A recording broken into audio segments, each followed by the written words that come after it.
Donc, pour se mettre bien à l'aise avec le concept, on va déterminer à nouveau la distance la plus courte entre le point P, qui est moins 1, 3. Donc, je vais le placer ici, P, moins 1, 3. Et la droite, x plus y moins 5 égale 0 au dixième près. Donc, ici, qu'est-ce qu'on va faire? Premièrement, si je veux tracer cette droite-là, elle doit être sous la forme y égale mx plus b. Donc, je vais prendre mon équation ici. Je vais envoyer le moins 5 de l'autre côté et le x de l'autre côté pour qu'elle soit sous la forme y égale mx plus b. Donc, si j'envoie le x, il devient négatif. Et si j'envoie le 5 de l'autre côté, il devient positif. Donc, si je trace cette droite-là, donc je devrais avoir plus 5 et une pente négative de 1. Donc, je peux faire ici, elle devrait ressembler à quelque chose comme ça. OK. Moi, je cherche la distance la plus courte entre les deux. Ici, ça, c'est qu'est-ce que je cherche. Donc, je sais que ça forme un angle de 90 degrés. Donc, si ça forme un angle de 90 degrés, ma première étape, c'est de déterminer ma pente. Donc, la pente de mon équation qui est ici, c'est moins 1.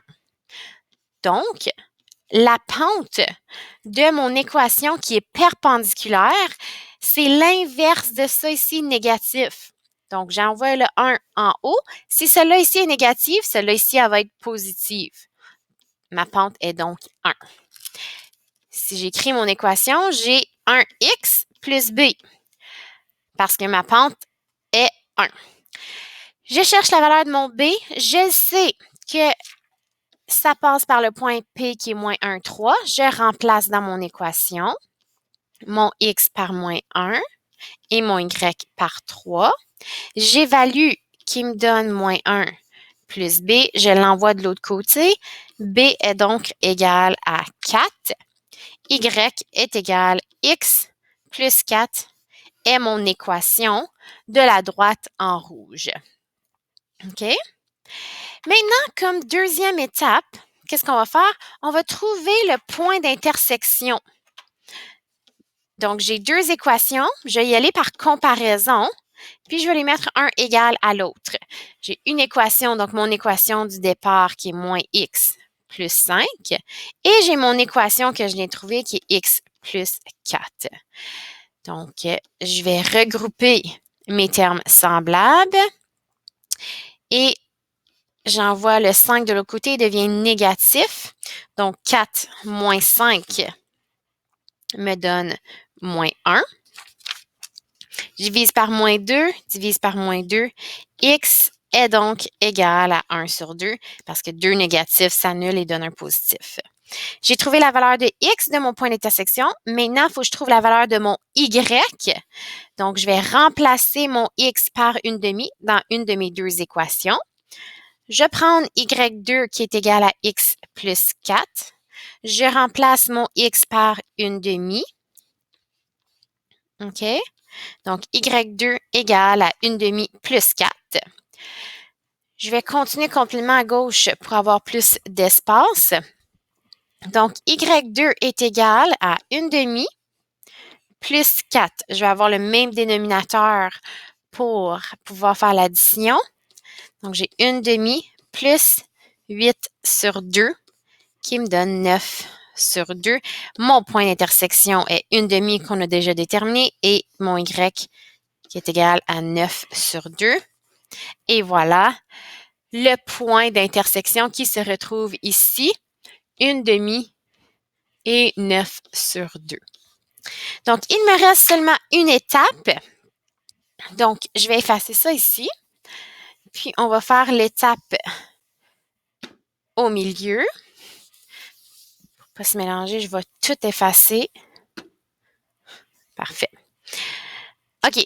Donc, la dernière étape, c'est de déterminer la distance, la longueur de mon segment, donc la distance la plus courte, qui est la racine de x2 moins x1 à la 2 plus y2 moins y1. Donc, je vais juste remplacer mes points à l'intérieur de ma formule. x2, c'est une demi, moins x1 qui est moins 1. Donc, très important de mettre les deux négatifs parce que ça va changer pour un positif. Y2, c'est 9 sur 2, moins mon Y1 qui est 3. Donc, je remplace. J'évalue ici. Un négatif et un négatif me donne un positif. Donc, une demi plus 1 me donne 3 sur 2 à la 2. Plus, si j'ai 9 sur 2 moins 3, c'est comme si j'avais 1 comme dénominateur. Je multiplie par 2 pour avoir un dénominateur commun. Donc, ici, on est rendu avec... On peut évaluer qu'est-ce qui est à gauche, 3 sur 2 à la 2. Donc, je distribue mon exposant à chaque terme dans ma parenthèse. Donc, 3 à la 2, c'est 9. 2 à la 2, c'est 4. Et ici, j'ai donc 9 sur 2 moins 6 sur 2. Et je peux faire ma soustraction par la suite. 9 moins 6 qui me donne 3 sur 2, tout ça au carré. Donc, je vais continuer à gauche parce qu'il me manque un peu de place.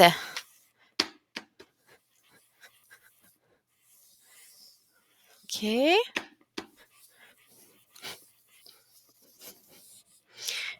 OK. Donc, je continue. 9 sur 4, plus je distribue mon exposant encore une fois. Donc, j'ai 9 sur 4. 3 à la 2, c'est 9. 2 à la 2, c'est 9. J'additionne ici, ça me donne 18 sur 4. J'évalue le tout qui me donne environ, OK, si je fais le calcul environ, vu que je dois avoir la réponse au dixième près, je fais la racine de 18 divisé par 4, qui me donne environ 2,1 au dixième près, qui est un chiffre après la virgule.